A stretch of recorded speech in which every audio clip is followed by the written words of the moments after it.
Prayagraj history में डूबा हुआ एक शहर अपनी भीड़ भाड़ वाली गलियों के नीचे राज छुपाए हुए था।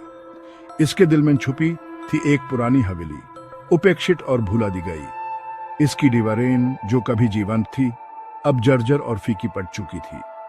ऊंची ऊंची बेलें इसकी टूटती हुई दीवारों पर चिपकी हुई थी, मानो भूथा उंगलियां अतीत से बाहर निकल रही हो। हवेली खामोश खड़ी थी, एक अजीब सी खामोशी में डूबी हुई। लोग अजीबोगरीब घटनाओं के किस्से कनफूसी करते थे। वे बताते थे कि अंदर से भयानक हंसी गूंजती है और आधी रात को परचयान हिलती डुलती हैं। कई लोग उसके पास जाने की हिम्मत नहीं करते थे, उन आत्माओं से डरते थे जो उसके अंधेरे गलियों में घूमती रहती थी।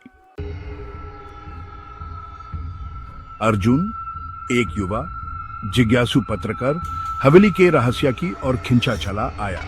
स्थानीय कहानियों से उत्सुक होकर उसने सच्चाई का पता लगाने का फैसला किया।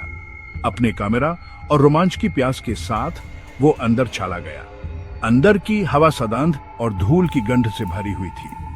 धूल से ढकी खिड़कियों से सूरज की किरणें मुश्किल से अंदर आ रही थी, जिससे लंबी नचती हुई परछाइयां बन रही थी। जैसे जैसे अर्जुन आगे बढ़ता गया, उसकी रीढ़ में ठंडक दौड़ गई।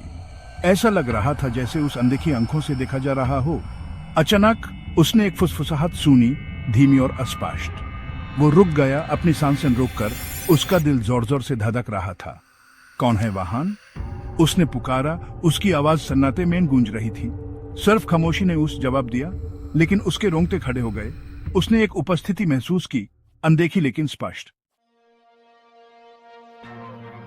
दिन रातों में बदलते गए जैसे जैसे अर्जुन अपनी जांच जारी रखे हुए था।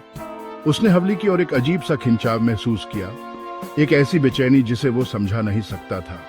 एक रात जब वो हवेली के पुराने पुस्तकालय में बैठा था, उसने उस देखा एक धुंधली आकृति, लगभग पारदर्शी, कमरे में तैरती हुई। इसका रूप स्पष्ट था, जिसमें कोई स्पष्ट चेहरा मोहरा नहीं था, लेकिन इसकी आंखें खोखली और गहरे दुख से भरी अर्जुन से मिली, जिसे उसकी रीढ़ में ठंडक दौड़ गई। अर्जुन हालांकि डरा हुआ था, लेकिन उसने एक तस्वीर क्लिक कर ली। ऐसा लग रहा था कि कमरा की फ्लैश ने उस आकृति को चौंका दिया और वो गायब हो गई। घने अंधेरे में नकला छोड़ दिया गया।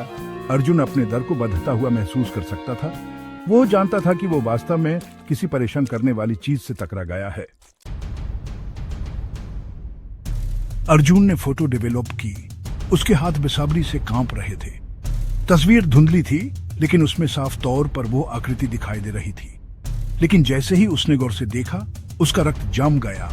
वो आकृति उसका सामना नहीं कर रही थी, वो पीछे मुंह किए हुए थी और वो कुछ पकड़े हुए थी, एक कैमरा। वो हवेली की ओर भागा। एक भयानक एहसास उस पर हावी हो रहा था। फिसफिसाहट, प्रेत, वे चेतावनी नहीं थे, वे विनती कर रहे थे। वो भूतिया नहीं था, वो भूत था। वो उस फोटोग्राफर के आखिरी पलों को जी रहा था जो हवेली में मर गया था। उसी भूतिया उपस्थिति को कैद करने की कोशिश कर रहा था। जैसे ही अर्जुन वहां खड़ा था, डर के मारे जम गया। उसने फिर से फिसफिसाहट सुनी, इस बार दिन के उजाले जैसी साफ, मेरी मदद करो। उसके हाथ में कैमरा भारी लग रहा था। उस अनदेखी दुनिया की एक भयानक याद दिलाता था जिसने उसे घेर लिया था। वो अकेला नहीं था और शायद कभी नहीं था।